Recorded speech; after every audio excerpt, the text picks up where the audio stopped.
ஒட்டுமொத்த காதலையும் தன்னவளின் மீது காட்டிக்கொண்டிருக்கும் அன்பான கணவன், தன் கோபத்தை மறந்து ஈகோவையெல்லாம் தள்ளி வைத்து அவனின் காதலுக்குள் கரைந்து போகத் துடிக்கும் மனைவி, இவர்களின் இருவருக்குள்ளும் ஏற்படும் அழகான காதலின் அழகான வாழ்க்கைதான் இந்த கதை. பார்க்கலாமா? கேளடி கண்மணி, நான் உங்கள் யாழினி. இன்னும் நம்ம சேனலை சப்ஸ்கிரைப் பண்ணாதவங்க சப்ஸ்கிரைப் பண்ணிக்கோங்க. பக்கத்தில் இருக்கிற பெல் பட்டனையும் கிளிக் பண்ணிக்கோங்க. அசுரனின் முல்லைக்கொடி பகுதி 10. இதற்கு முந்தைய பகுதிகளை டிஸ்கிரிப்ஷனில் கொடுக்குறேன். அந்த கதையும் படித்து தெரிஞ்சுக்கிட்டு இந்த கதைக்குள்ளே வாங்க. அப்போதான் கதை சுவாரஸ்யமாக இருக்கும். இப்போ வாங்க கதைக்குள்ளே போகலாம்.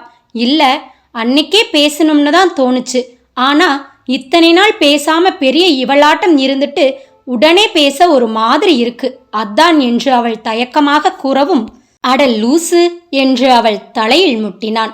நான் லூசா? நீ ஏன் சொல்ல மாட்ட?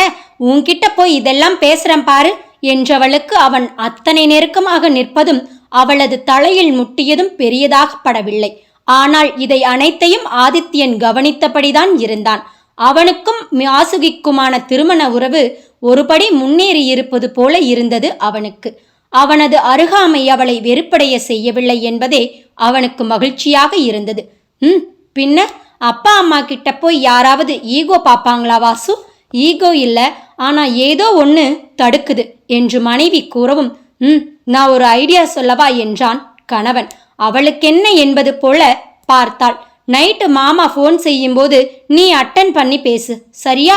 என்னைய கேட்டா ஃபோனை வச்சுட்டு வெளியே போயிருக்கார், வேற வழியில்லாம தான் நான் அட்டன் பண்ணேன்னு சொல்லி அப்படியே பேசு, ஓகேவா என்று கூறவும், அவன் கூறியதையே கேட்டு இமைக்காமல் ஒரு நொடி அவனையே பார்த்தாள்.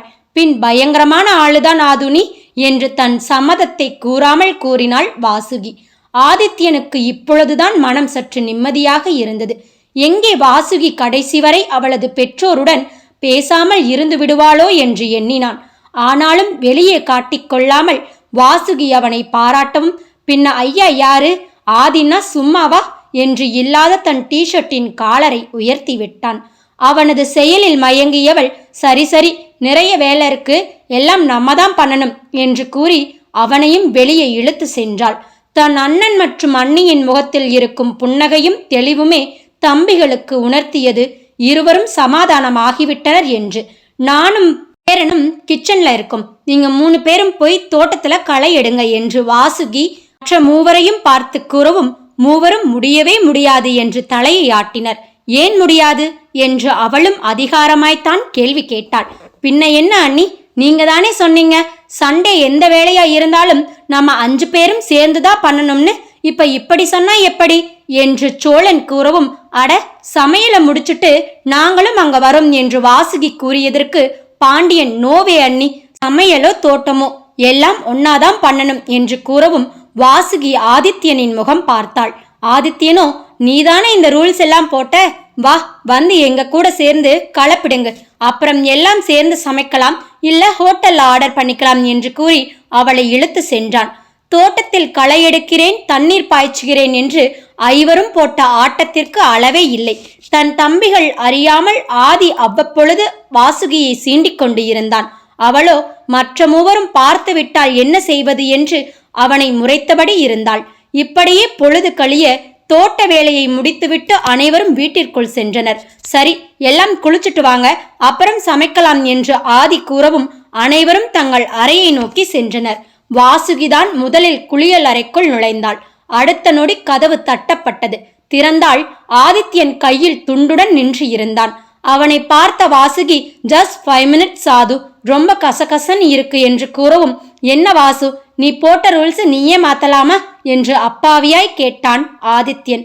குழப்பத்துடன் என்ன என்று கேட்டவள், பின்ன நீதான வாசு சொன்ன சண்டே எந்த வேலை செஞ்சாலும் நம்ம எல்லாம் ஒன்னாதான் செய்யணும்னு, இந்த ரூம்ல ஒன்னா இருக்கிறது நீயும் நானும் தான், இப்போ குளிக்கிறத மட்டும் நீ தனியா பண்ணுற, இது நியாயமா என்று ஆதித்யன் கேட்கவும் அதிர்ந்து விட்டாள் வாசுகி. அடப்பாவி, இதுக்குத்தானா நான் அன்னைக்கு சொல்லும் போது வேகமா மண்டைய ஆட்டின, ஐயோ வாசுகி, நீயே உனக்கு சூனியம் வச்சுக்கிட்டியே என்று தன்னையே நொந்தவள், என்ன விளையாடுறியா என்றாள் கோபமாக. நான் என்னம்மா பண்ண, இந்த கேள்வியை நான் கேட்கணும், சொல்றதையெல்லாம் சொல்லி மனுஷனை உசுப்பேத்துறது, அப்புறம் ஒன்னும் தெரியாத மாதிரி பாக்குறது என்று கூறியபடி அவனும் குளியல் அறைக்குள் நுழைந்தான். ஹேய் ஹேய் ஆது, என்ன பண்ணற? முதல்ல வெளியில போ என்று மிரட்டினாள். ஆனால் அவனோ அவளையும் சேர்த்து இழுத்து கொண்டு சென்று ஷவரின் கீழே நிற்க வைத்து வாசுகி நகராதபடி இறுக அவளது கைகளை பிடித்து கண்மூடி நின்றான். வாசுகி அவனையே செய்வதறியாது பார்த்தபடி நின்று இருந்தாள். முதலில் ஆது என்று அழைத்து பார்த்தாள். அவனிடம் பதிலே இல்லை. தன் கைகளை விளக்க முயற்சித்தும் எந்த பயனும் இல்லை. தண்ணீர் பூமழை போல கொட்டினாலும் வாசுகியின் உடலும் மனமும் ஒரு இதமான வெப்பத்தை உணர்ந்தன. ஆதித்யனும் அதையே உணர்ந்து இருக்க வேண்டும் போல கண்களை மெல்ல திறந்து வாசு என்றழைத்து அவளை தன் மார்போடு அணைத்து கொண்டான். அவளும் வாகாக ஒண்டிக் கொண்டாள். எல்லோரும் சீக்கிரமா வெளியே வாங்க, நம்ம வீடு இடிஞ்சு விழப்போகுது என்று வாசுகியின் அபாயக் குரல் கேட்கவும் அண்ணன் தம்பி நால்வரும் என்னவோ ஏதோ அன்று பதறி அடித்து பிடித்து வெளியே ஓடி வந்து பார்த்தனர். வாசுகிதான் மிகவும் படபடப்பாக நின்று இருந்தாள் தோட்டத்தில். அப்பொழுதுதான் இரவு உணவை முடித்து வேலையாட்களை எல்லாம் அனுப்பிவிட்டு அனைவரும் அமர்ந்து பேசிக்கொண்டு இருந்தனர். கொஞ்ச நேரம் தோட்டத்தில் நடந்துவிட்டு வருகிறேன் என்று கூறி சென்ற வாசுகிதான் சிறிது நேரத்திலேயே இப்படி கத்தியது. ஆது, என்ன வாசு, எதுக்கு கத்துன? என்ன ஆச்சு உனக்கு என்று கேட்டான். அது ஆது, அது நம்ம வீடு இடிய போகுது ஆது, அதான் எல்லாரையும் வெளியே கூப்பிட்டேன் என்றாள் அதே கலக்க குரலில். வாட், வீடு இடிய போகுதா? என்ன வாசு, கனவு கிணவும் எதுவும் கண்டாயா என்றான் ஆதித்யன் சற்றே எரிச்சல் கலந்த குரலில். தம்பிகள் மூவரும் என்ன நடக்கிறது இங்கே என்பது போல பார்த்து கொண்டு இருந்தனர். நீ சொன்னா நம்ப மாட்ட.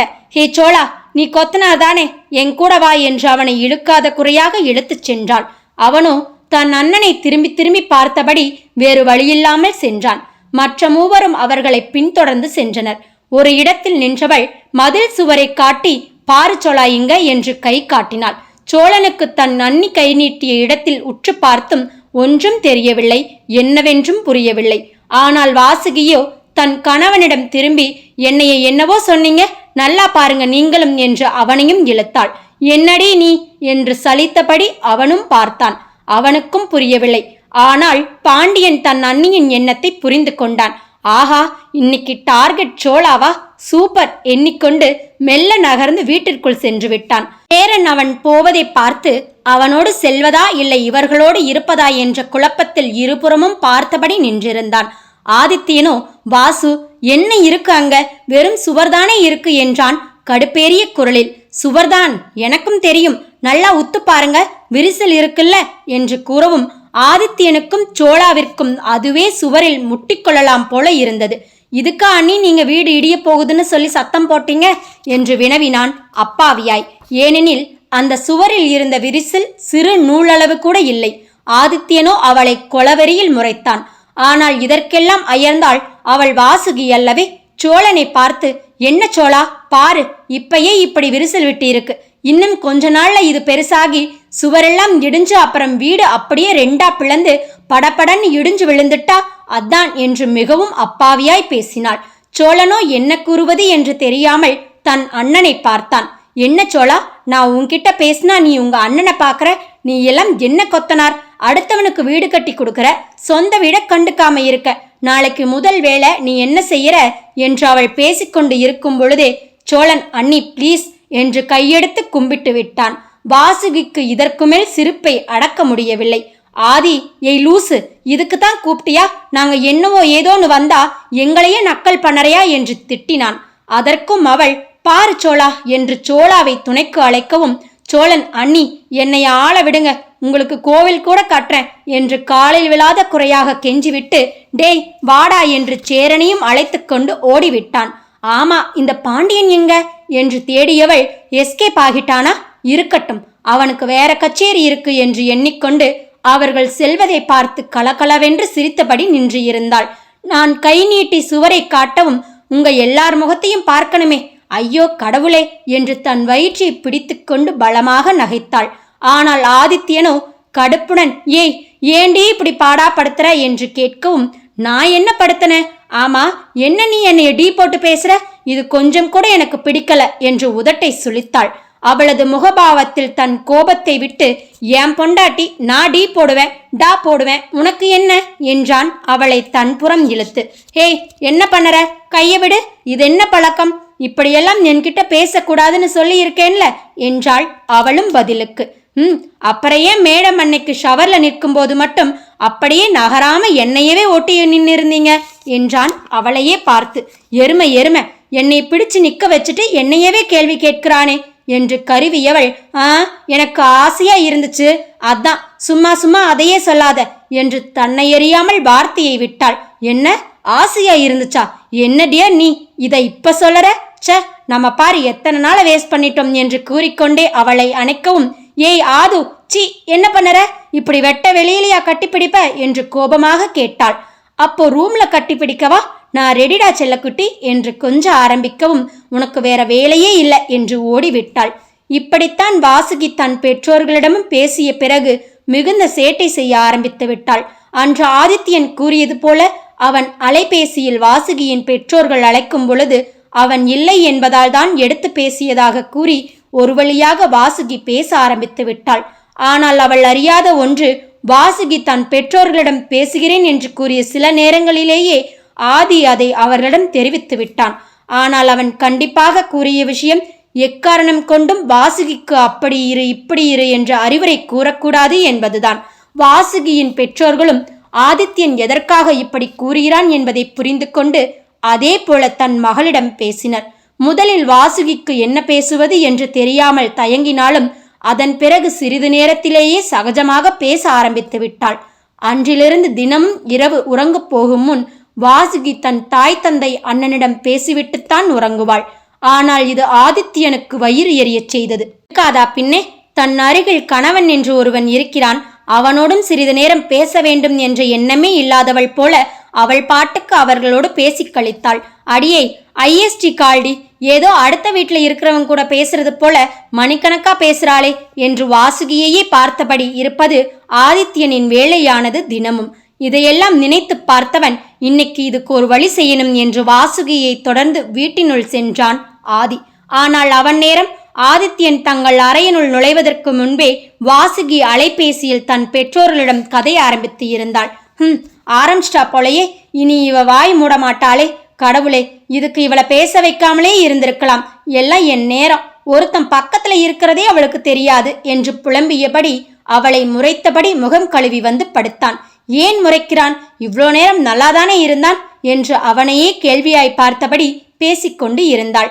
பாக்குறா பாரு பார்வை, இப்படிதான் பார்ப்பா, ஆளை முழுங்குற மாதிரி, ஆனா ஒண்ணுமே தெரியாத மாதிரி பேசுவா என்று அவன் எண்ணி முடிக்கும் முன்பே அலைபேசியை துண்டித்து விட்டு, என்ன முறைப்பு என்று கேள்வி எழுப்பினாள். அதான பார்த்தேன் என்று நினைத்தவன், நான் எங்கு முறைச்சேன் என்று பதில் கேள்வி கேட்டான். ஓ, அப்போ சார் நீங்க இப்ப அப்படியே ரொமான்டிக்கா பாத்தீங்களோ என்றாள் நக்கலாய். ஆமாமா, அப்படியே உன்னைய பார்த்துட்டாலும் என்று பதிலுக்கு அவன் வம்பிழுத்தான். ஏன் ஏன் எனக்கு என்ன குறைச்சல்? நீதானே என் பின்னால 6 மாசமா சுத்துன. அம்மா தாயே, தெரியாம சுத்திட்ட, போதுமா? ஏண்டி இப்படி கத்துற? வெளியே பசங்க இருக்காங்க. ஓ, பசங்க இருக்கிறது உனக்கு இப்பதான் தெரியுமா? ஏன் தோட்டத்துல என்னைய எப்படி படுத்துன அப்ப எல்லாம் தெரியலையா என்று அவள் கேட்டுக்கொண்டே இருக்கும் போதே ஆதித்யனின் அலைபேசி மீண்டும் தான் இருப்பதை காட்டியது. குமாரிடம் இருந்து அழைப்பு வருவதை பார்த்த ஆதி இந்த நேரத்துல கூப்பிடுறான் என்று யோசித்தபடி அதனை எடுத்துக்கொண்டு வெளியே சென்று விட்டான். வாசுகியோ, என்னாச்சுவனுக்கு? சே, நல்லா சண்டை போடலாம்னு பார்த்தா சரியா இந்த நேரத்துக்கு தான் போனுக்கு மூக்கு வேர்க்கும் என்று தன் போக்கில் எண்ணியவள், யாராயிருக்கும்? போனை பார்த்ததும் ஆதி முகம் மாறிச்சே என்று யோசித்தவள். ஆனால் அவள் என்ன யோசித்தும் அவளுக்கு விடை கிடைக்கவில்லை. வாசுகியின் கண் பார்வையில் இருந்து தள்ளி வந்தவன், சொல்லு குமார், என்ன இந்த நேரத்துல கூப்பிட்டு இருக்க? Anything serious? ஆமாடா, நான் தான் பேங்க் மேனேஜர் கிட்ட பேசினேன். அசோக்கோட எல்லா டிரான்சாக்ஷனையும் கொஞ்சம் நாள் ஹோல்ட் பண்ணி வச்சுக்க சொன்னேன். இது பண்ணா மட்டும்தாண்டா அவனை கொஞ்ச நாளைக்கு எதுவும் செய்ய விடாம பண்ண முடியும். ஆமா குமார், நீ சொல்றது சரிதான். இன்னும் 2 நாள்ல மினிஸ்டர் வராருதானே, அவர்கிட்ட எல்லாம் காட்டலாம். அதுக்குள்ள அவன் வேற எதுவும் பண்ணாம இருக்கணும். அதுக்கும் நான் ஒரு ஏற்பாடு செஞ்சு இருக்கேன். பின்ன என்னடா, பணத்தை வச்சு அவன் மட்டும்தான் விளையாடுவானா? அதே பணம் என்கிட்டையும் இருக்குல்ல. அதான் அவன் அள்ளக்க மாணிக்கம் இப்போ நம்ம பக்கம் அப்ரூவரா மாற சம்மதம் சொல்லி இருக்கான். இல்லடா, அவன் உண்மையை எல்லாம் ஒத்துக்கிட்டு என்கிட்ட பேசின எல்லாத்தையும் ரெக்கார்ட் பண்ணி வச்சு இருக்கேன். அதுவும் இல்லாம டாக்குமெண்டாவும் டைப் பண்ணி அவன்கிட்ட சைன் வாங்கி இருக்கேன். ஆனா இதை விட அசோக்கோட மனைவி கிட்ட பேச வாய்ப்பு வந்தா இன்னும் நல்லா இருக்கும். தேங்க்ஸ்டா மாப்ள, பட் நான் பெருசா எதுவும் செய்யல. இதுல என் சுயநலமும் அடங்கி இருக்கு. அதே நேரம் அவனால எத்தனை பேர் பாதிக்கப்பட்டு இருக்காங்கன்னு நம்ம நேராவே பார்த்தோமேடா. ஆனா இத்தனை கொடுமைக்கும் அவன் பொண்டாட்டி எப்படிதான் அமைதியா இருக்காங்களோ தெரியல. ஹே, அவனுக்கு ஒரு பொண்ணு இருக்குல்ல? சரிடா, ஆனா பொண்ணு மைனர். அவங்க கொடுக்குற ஸ்டேட்மெண்ட் செல்லுமா? சரிடா, ட்ரை பண்ணலாம். என்னால எங்கேயும் நேரடியா பேசி விசாரிக்க முடியல. எங்க போனாலும் ஒரு பக்கம் மீடியா, இல்லாட்டி யாராவது பிசினஸ் பர்சன் தெரிஞ்சவங்க இருக்காங்கடா. அதான் இந்த பிரச்சனை முடிக்க இத்தனை நாள். ஓகே மேன், நீ உன் சைட்ல எல்லாம் பண்ணு, நான் என்ன செய்யணுமோ எல்லாம் செய்யறேன். ஓகே, குட் நைட் என்று குமாரிடம் பேசிவிட்டு தன் அறைக்கு வந்தான். கட்டிலில் நிம்மதியாக தலையணையை கட்டிக்கொண்டு உறங்கும் மனைவியை பார்த்தான். மெல்ல அவள் தலை கோதி, நீ தினமும் இப்படியே நிம்மதியா தூங்கணும் வாசு. எந்த காரணத்தை கொண்டும் உனக்கு எதுவும் ஆக விடமாட்டேன். எனக்கு நீ எவ்வளோ முக்கியம்னு உனக்கு தெரியாது வாசு. உன் முகத்துல எப்பயுமே நான் சந்தோஷம் மட்டும்தான் பார்க்கணும். அதுக்காக நான் எந்த ரிஸ்க்கும் எடுப்பேன் வாசு என்று கூறிவிட்டு அவனும் கண்கள் மூடி படுத்து கொண்டான். அவன் படுக்கவும் இந்த பக்கம் வாசுகி கண் விழிக்கவும் சரியாக இருந்தது. இத்தனை நேரம் அவள் தன் கணவன் கூறியதையெல்லாம் கேட்டபடிதான் அமைதியாக படுத்து இருந்தாள். கண்களில் இருந்து கண்ணீர் வழிந்தபடி இருந்தது. ஆனாலும் அவளால் சத்தம் போட்டு அழக்கூட முடியவில்லை. எங்கே தான் அழும் சத்தம் கேட்டு ஆதித்யனின் உறக்கம் கெட்டுவிடுமோ என்று அழுகையை தொண்டையினுள்ளே விழுங்கினாள். அமைதியாக ஆதித்யனின் முகத்தை பார்த்தபடி படுத்து இருந்தாள். ஆனால் அவள் மனதில் துளிக்கூட அமைதியில்லை. தனக்காக ஒருவன் இத்தனை பாடுபடுகிறான் என்ற எண்ணமே அவளை பாடாய்படுத்தியது. மனதிற்குள்ளே, ஏன் ஆது, உனக்கு நான் என்ன பண்ணிட்டேன்னு நீ என் மேல இவ்ளோ பாசம் வச்சிருக்க? நான் உன்கிட்ட இதுவரைக்கும் நல்லபடியா கூட நடந்துக்கல. அவ்வளோ ஏன், ஒரு புருஷனுக்கு கொடுக்க வேண்டிய அடிப்படை மரியாதைய கூட நான் உனக்கு கொடுக்கல. ஆனா எந்த நம்பிக்கையில நீ என்னைய கல்யாணம் பண்ண என்று உறங்கும் அவன் முகம் பார்த்து மனதிற்குள்ளே கேள்வி கேட்டாள். இப்படியெல்லாம் தன் மனமே கேள்வி கேட்கத் தொடங்கவும் வாசுகிக்கு ஏனோ அந்த நொடியே ஆதித்யனை கட்டிக்கொள்ள வேண்டும் போல இருந்தது. ஆனால் அதுவும் அவளால் முடியவில்லை. பெரிய இவ மாதிரி அன்னைக்கு அவன்கிட்ட நான் இனிமே எதுவுமே கேட்க மாட்டேன்னு முட்டாள் மாதிரி சொல்லிட்ட. இப்ப பாரு, நீதான் தூங்காம தவிக்கிற என்று தன்னைத்தானே வேறு திட்டிக் கொண்டாள். அப்பொழுது வாசுகிக்கு என்றோ தான் படித்த கவிதை நினைவு வந்தது. உன்னை நீயே முட்டாளாக நினைக்கும் தருணம் காதலில் நடக்கும். இக்கவிதை நினைவு வந்த மறுநொடியே வாசுகி படக்கென்று மெத்தையில் இருந்து எழுந்து அமர்ந்தாள். காதலா? எனக்கா? அதுவும் ஆது மேலையா? இது என்ன புதுசா இருக்கே என்று எண்ணினாள். அத்தனை நேரம் மௌனமாக கண்ணீர் வடித்தவள் காதல் என்ற வார்த்தை மனதில் பிறந்ததும் மற்ற அனைத்தையும் மறந்து போனாள். ஐயோ, இது நிஜமா? நான் சும்மா கவிதையைத்தானே நினைச்சு பார்த்தேன் என்று நினைத்தவளிடம் அவள் மனமே மீண்டும் கேள்வி கேட்டது. கவிதை காதலை பற்றியதுதானே? அந்த காதல் கவிதை ஏன் உனக்கு இந்த அர்த்த ஜாமத்தில், அதுவும் உன் கணவன் முகம் பார்க்கும் பொழுது ஞாபகம் வந்தது என்று அவள் மனம் கேட்கவும் மீண்டும் திகைத்தாள். என் கணவன் ஆதித்யன், என் ஹஸ்பண்ட் என்று நினைக்கும் பொழுதே இந்த எண்ணம் தன் மனதில் தோன்றி வெகு நாட்கள் ஆகியது போல இருந்தது வாசுகிக்கு. இதனால்தான் இவன் கிட்ட நான் ரொம்ப கோபமா எல்லாம் பேசாம இருந்தேனா? அன்னைக்கு அடிச்சானே, அப்ப கூட நான் எதுவும் பதில் பேசலையே. அட வாசுகி, போயும் இந்த நெட்ட கொக்கையா லவ் பண்ற என்று எண்ணினாள். உனக்கு வேற வாய்ப்பே இல்லை என்று அவள் மனம் பதில் அளித்தது. பனைமரம் எப்படியோ கல்யாணம் செஞ்சு அப்படி இப்படின்னு ஏதோ பண்ணி என்னென்னவோ பேசி கடைசியில என்னைய கரெக்ட் பண்ணிட்டான் ரவுடி என்று தன் கணவனுக்கு புகழ் மாலை சூடினாள். தன் காதலை உணர்ந்த நேரம் இந்த அர்த்த ஜாமம் என்று எண்ணும் பொழுதே அவளுக்கு சிரிப்பு வந்தது. சிறிது நேரத்திற்கு முன் ஆதித்யன் பேசியதை கேட்டு அழுதது என்ன? இப்பொழுது அதே ஆதியை நினைத்து சிரிப்பது என்ன? எல்லாம் காதல் படுத்தும் பாடு. ஆதித்யனின் உறக்கம் கெடாதவாறு மெல்ல எழுந்து சென்று கண்ணாடி முன்னால் நின்றாள். தன்னையே புதிதாய் பார்ப்பது போல இருந்தது. அன்னைக்கு அம்மா கூட சொன்னாங்களே, மாப்பிள்ள உன்மேல ரொம்ப பாசமா இருக்காருன்னு. ஒருவேளை நான் தான் அவனை சரியா புரிஞ்சுக்கலையோ? பின்ன இந்த காட்டான் என்னைய என்ன பாடுபடுத்தினான். அதுவும் முதல் நாள் எல்லாம் அப்படி அரட்டினான். இருக்கட்டும், இப்படியே கொஞ்ச நாளைக்கு சுத்தல்ல விடுவோம். அவன் கேட்ட 1 month டைம் முடிய இன்னும் 20 நாள் இருக்கே. அதுக்கப்புறம் நானா சொல்லவா உன்னைய லவ் பண்றேன்னு? வேணவே வேண்டாம். அப்புறம் ரொம்ப ஓட்டுவான். எப்படியும் அவனே கேட்பான்ல, அப்போ சொல்லலாம் என்று மீண்டும் கண்ணாடி முன் தன்னை ஒரு முறை பார்த்து கொண்டாள். அழகாதே இருக்கேனோ? இருக்கும் இருக்கும், இல்லாட்டி என்னாது என்று நினைக்கும் பொழுதே, ஏய் லூசு, இந்நேரம் என்ன செய்யற கண்ணாடி முன்னால நின்னு என்று ஆதித்யனின் குரல் தூக்க கலக்கத்தில் கேட்டது. அவனது குரல் வந்ததும் வாசுகி திடுக்கிட்டு அடித்து பிடித்து திரும்பினாள். ஐயோ, நம்ம பேசினது எல்லாம் கேட்டிருப்பானோ என்று திருவென முழித்தாள். அவள் மொழியே அவனை நன்றாய் விழிப்படைய செய்தது. அவனும் எழுந்து அமர்ந்து, என்னடி பண்ற தூங்காம? மணி பாரு 3, இந்நேரம் கண்ணாடி பார்த்துக்கிட்டு இருக்க என்றான் அவளை சந்தேகமாக ஒரு பார்வை பார்த்து. அது இல்ல, அது என்று என்ன கூறுவது என்று தெரியவில்லை அவளுக்கு. கைகளை பிசைந்து கொண்டு நின்றாள். அவளது திகைப்பும் திணறலும் ஆதித்யனுக்கு என்ன உணர்த்தியதோ எழுந்து அவள் அருகில் வந்தான். அவன் வருவதை பார்த்து, இப்ப ஏன் கிட்ட வர? போ, உனக்கு தூக்கம் வந்தா தூங்கு, அதை விட்டு என்னையே ஆராய்ச்சி பண்ற? என் முகம் நான் கண்ணாடி பார்ப்பேன், உனக்கு என்ன? அதையே நீ பார்த்த? கொஞ்சம் கூட வெட்கமா இல்ல? ஒரு பொண்ணு கண்ணாடி பார்க்கறத பார்க்கற? போ, நீ ரொம்ப மோசம் என்று வாய்க்கு வந்ததை கூறிவிட்டு, இல்லை இல்லை உளறி கொட்டிவிட்டு ஆதித்யன் அவளை நெருங்கும் முன் அவள் மெத்தையை நெருங்கிவிட்டாள். வாசுகியின் பேச்சையும் அவளது பாவங்களையும் பார்த்து கொண்டு நின்றவன், என்னடா ஆச்சு இவளுக்கு என்று யோசித்தபடி நின்றே விட்டான். அதன் பிறகே தான் இப்படி சிலையென நிற்பதை உணர்ந்த ஆதி, ச என்று தலையை உலுக்கிக் கொண்டு படுக்க வந்தான். யப்பா, ஒரு வழியா சமாளிச்சிட்டோம். இந்நேரம் இவன் ஏன் முழிச்சா? ச, ஒரு நிமிஷம் எப்படி பயந்துட்ட. இதுல இவன் கிட்ட வேற வந்திருந்தான். அப்புறம் அவ்வளோதான், அன்னைக்கு ஷவர்ல நிற்கும் போது சாஞ்ச மாதிரி சாஞ்சிருப்பான். சரியான மாயாவி. எப்படியோ என்னைய மயக்கிட்டான் களவாணி என்று அருகில் படுத்தியிருக்கும் தன் கணவனை மனதிற்குள்ளே செல்லமாக கடிந்தபடி படுத்தியிருந்தாள். லேசாய் சிவந்து இருந்த அவள் முகமும் இதழில் உறைந்து கிடக்கும் புன்னகையும் கண்கள் மூடி இருந்தாலும் அவளது கருவிழிகள் இங்கும் அங்கும் அசைந்து கொண்டு இருக்கும் விதமும் ஆதித்யனுக்கு முற்றிலும் புதிதாயிருந்தது. இம்முறை அவள் முகத்தை பார்த்து மனதிற்குள் கதைப்பது ஆதித்யனின் முறையானது. ஏண்டி இப்படி என்னைய பாடா படுத்துற? நீ பார்க்குற பார்வையில உன் காதல் அப்பட்டமா தெரியுது. நீ பேசுறதும் அப்படித்தான் இருக்கு. ஆனா நான் கிட்ட வந்தா மட்டும் ஒண்ணுமே தெரியாத மாதிரி என்னைய திட்டி அனுப்புற.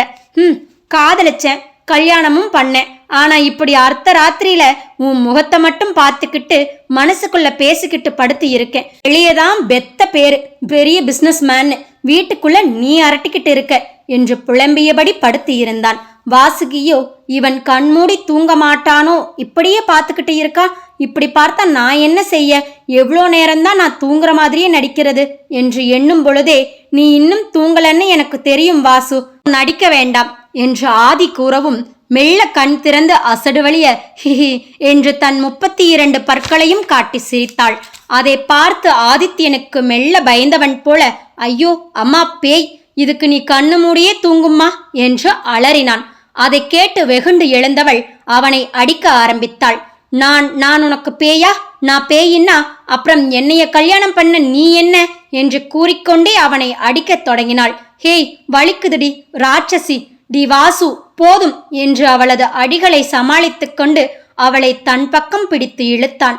இவன் இழுப்பான் என்று அறியாததால் வாசுகி படக்கென்று அவன் மீதே விழுந்து வைத்தாள். அட, இவ்வளோதான் உன் ஸ்ட்ரென்த்தா? இழுக்கவும் உடனே கவுந்துட்ட என்று அவளை வாரியபடி இறுக அணைத்து கொண்டான். அவனது அணைப்பு வாசுகிக்கு மகிழ்ச்சியை கொடுத்தாலும், ஆது விடு, என்ன பண்ணற? ஐயோ விடு ஆது என்று திமிரவும் இன்னும் தன் அணைப்பை இறுக்கிக் கொண்டு, அப்படித்தான் பண்ணுவேன், ஏன்னா நீதானே என் பொண்டாட்டி, பேசாம தூங்கு என்று அவளை அணைத்தபடி அவனும் உறங்கினான். வாசுகியும் மகிழ்ச்சியாக கண்கள் மூடினாள். ஹலோ மீரா, இப்ப காய்ச்சல் எப்படி இருக்கு என்று மதர் கேட்கவும், இப்போ நல்லா இருக்கே மதர், காய்ச்சல் இல்ல, தனம் அக்கா நல்லா பார்த்துக்கிட்டாங்க என்று தன் கைபேசியில் பதில் அளித்தாள். குட்மா, அப்புறம் லீவ் எல்லாம் எப்படி போகுது மீரா? நல்லா போகுது மதர்.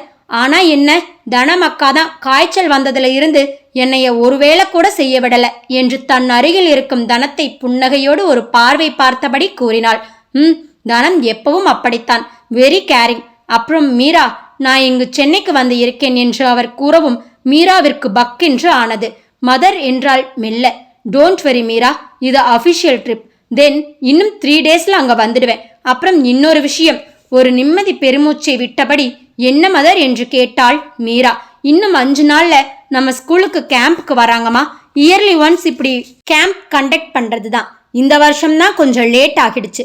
ஸோ நான் வந்த பிறகு நீ, நான், தனம், அப்புறம் இன்னும் 2 ஸ்டாஃப்ஸ் எல்லாம் சேர்ந்து ஸ்கூல்ல ரெடி பண்ணணும் கொஞ்சம் என்று அவர் கூறவும் சரி என்று கூறி வைத்து விட்டாள்.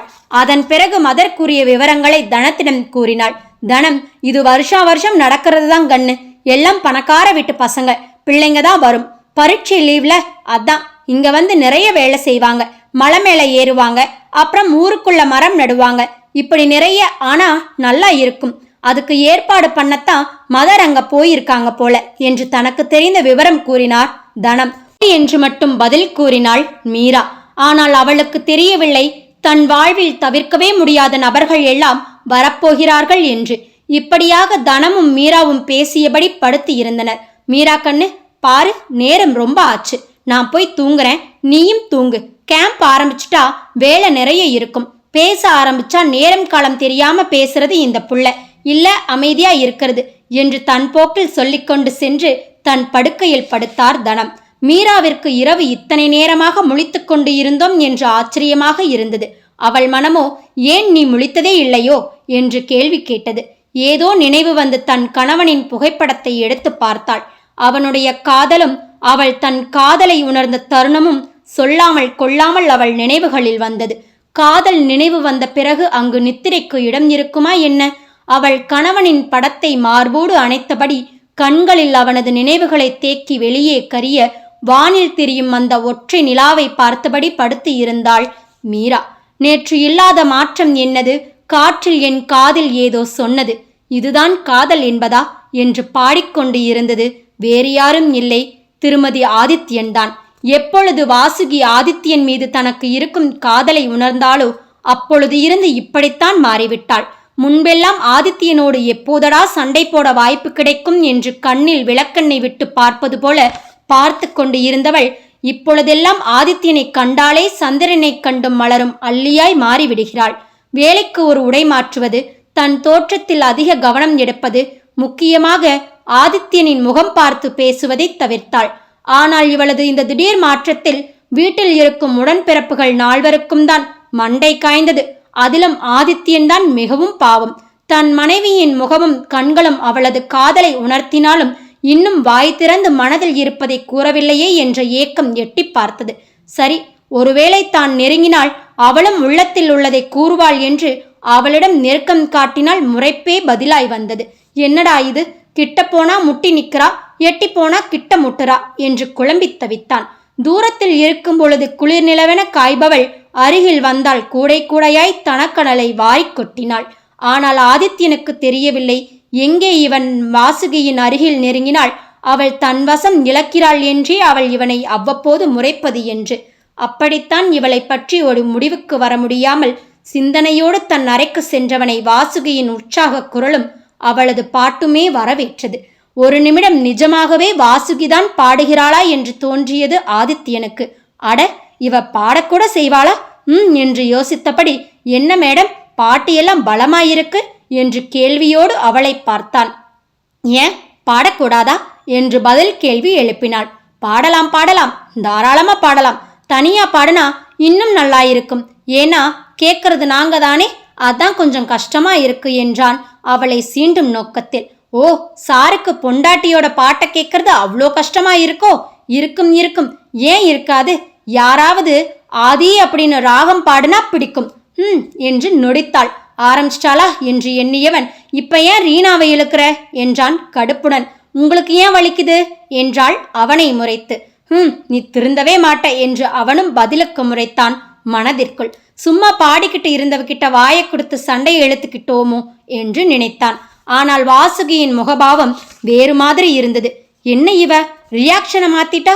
அப்பாடி, இனிமே சண்டை போட மாட்டா என்று நினைக்கும் பொழுதே நான் சொல்லவே மறந்து போயிட்டேன் என்று கூறி மேலே கூறாமல் பாதியில் நிறுத்தி அவன் முகம் பார்த்தாள்.